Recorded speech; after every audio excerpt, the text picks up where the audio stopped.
नमस्कार, मैं हूं आपके साथ मयंक। देखिए, ईरान से कई तस्वीरें सामने आई हैं जहां ईरान के कई शहरों में जो है प्रदर्शन हुए हैं और लोग सड़कों पर दिखाई दिए। तेहरान में, मशहद में, शिराज में।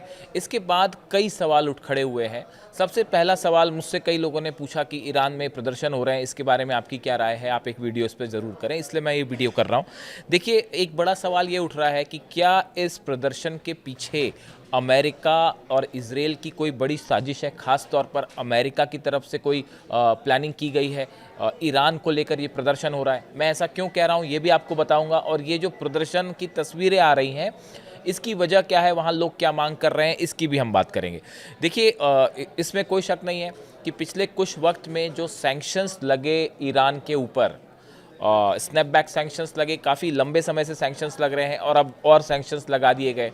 इसके बाद वॉर भी हुआ इजराइल के साथ, जिसमें इसमें कोई शक नहीं है कि ईरान ने इसमें जीत हासिल की। लेकिन इस सब का एक बड़ा आर्थिक प्रभाव हुआ है ईरान की अर्थव्यवस्था पर, इसमें कोई दो राय नहीं है। देखिए, ईरान की जो करेंसी है, ईरानी रियाल जो है वो अमेरिकी डॉलर के मुकाबले अपने सबसे निचले स्तर पर है। इसके साथ ही महंगाई काफ़ी हाई हो गई है, 42.2% तक पहुंच गई है।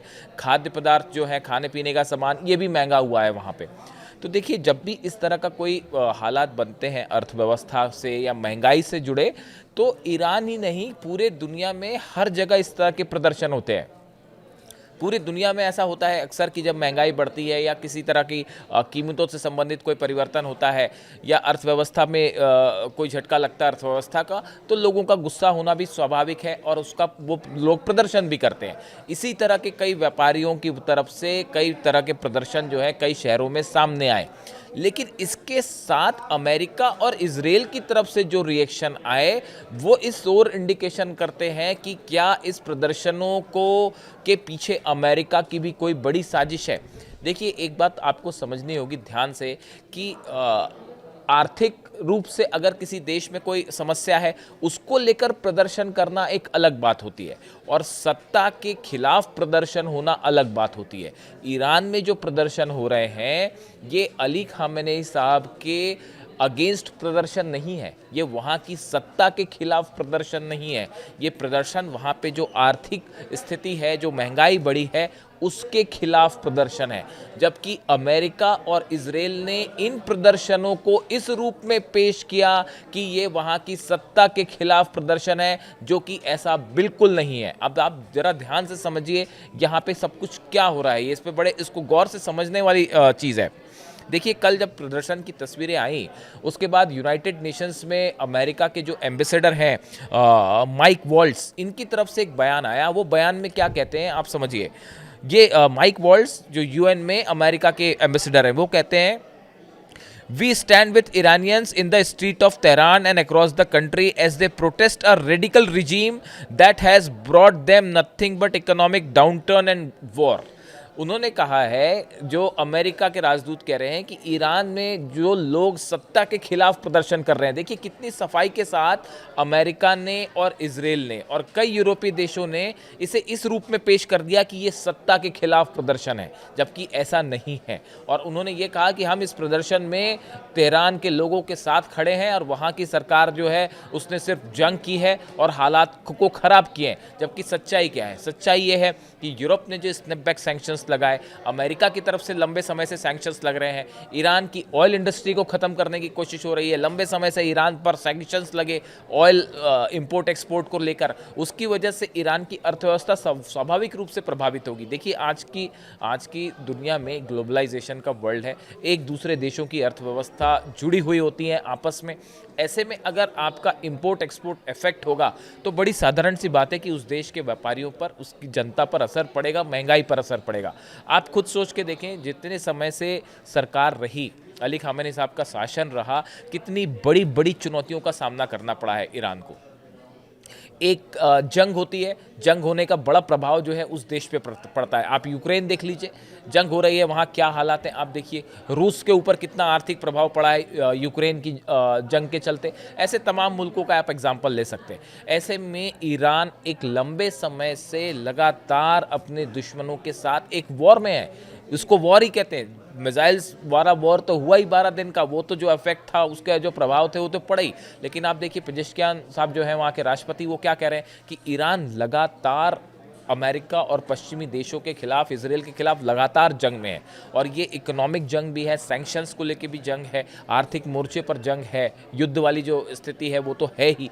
इन सिचुएशन में इसका प्रभाव पड़ना स्वाभाविक है, और जब ऐसा होता है तो उससे महंगाई भी बढ़ती है, रोजगार की भी कमी आती है, ऐसे तमाम मुद्दे होते हैं जिसके खिलाफ ये प्रदर्शन है। इसलिए कई एक्सपर्ट्स का ये मानना है कि इसको सत्ता के खिलाफ प्रदर्शन मानना बिल्कुल सही नहीं होगा। ईरान में अली खामेनी साहब की पॉपुलैरिटी 12 दिन की जंग के बाद अपने पीक पर है, और जब भी जंग की बात होती है तो पूरा ईरान एकजुट होकर खड़ा हो जाता है। ये हमने 12 दिन की जंग के दौरान देखा, और इस बात को लेकर अली खामेनी साहब ने सबको शुक्रिया भी अदा किया कि भाई जब मुश्किल थी, मुश्किल का दौर था, तो जो लोग विरोधी रहे उनके, वो भी उनके साथ खड़े हो गए थे। इसलिए ईरान में जो प्रदर्शन हो रहा है इसको सत्ता के खिलाफ प्रदर्शन के रूप में नहीं देखा जा सकता। ये एक आर्थिक और महंगाई के खिलाफ प्रदर्शन है, जो स्वाभाविक है, जो हर देश में ऐसा होता है। लेकिन देखिए, जो 12 दिन की जंग थी उसका एक बड़ा मोटिव था ईरान में सत्ता को पलटना, जिसमें इजराइल कामयाब नहीं हो पाया, और कई एक्सपर्ट ये मानते हैं कि बहुत मुश्किल है अली खामेनी साहब को सत्ता से हटाना। 30 साल से ज़्यादा हो चुका है वो सत्ता में है वहाँ पे, और उनका शासनकाल जो है वो लंबे अरसे से वहाँ की जनता पसंद करती रही है हमेशा से, और आने वाले वक्त में भी पसंद करती रहेगी। ये इस तरह के बातें हैं सामने, और एक्सपर्ट्स का मानना है कि उन्हें सत्ता से हटाने जैसी कोई बात संभव ही नहीं है ईरान में। तो इन हालात में लगातार ये कोशिश हुई कि अली खामेनी साहब को सत्ता से हटाया जाए, क्योंकि वॉर में आप ईरान को नहीं हरा पाए, इकोनॉमिक सैंक्शंस लगा के आप ईरान को नहीं हटा पाए। तो ऐसी सूरत में जब वहाँ पे सत्ता को हटाने में यूरोपीय देश, दुश्मन देश ईरान के फेल हो गए, तो एक बड़ा प्लान तैयार किया गया कि कैसे वहाँ पे जो विरोध है उसको और हवा दी जाए, कैसे जो है वो फंडिंग करके कुछ लोगों को अपने साथ मिलाया जाए।